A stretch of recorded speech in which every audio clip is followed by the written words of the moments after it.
Kunong blande, taba, kagabuslo ang sungad, chismo sa ina. Ano ka? Ay, ambot. Hinabadli ako. Ano, pinalabandi ka. Kay anon mo, kay may mga tao nga mahilig magpinagbantay siyang iban. Way man nindo ginapanswelduhan, way man sila ginapanswelduhan.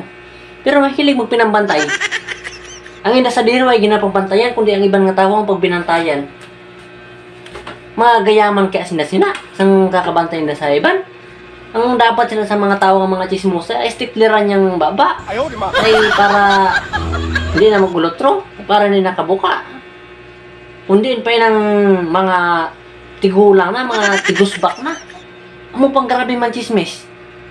Palibhasa nga waising may naarap-arapan nga obra sa inabalay kay among magpinanchismis. Alas 6 pa lang, alas 5, nasa karsada. Magpinabantay siyang kung sino-sino, kung pinabantay siyang nag-aalagi.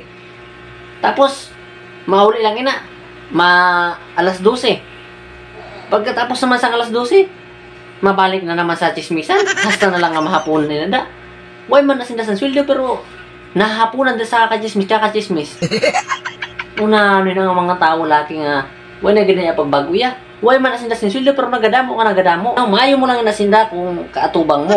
Tapos, pagtalikod mo, ikaw naman ang hindi ilibak. Ay, ila mo lang ang sitwasyon sina. Ila mo lang ang pangugali sa mga tao da. So, no? Tama gid man ang ginaistorya ninda.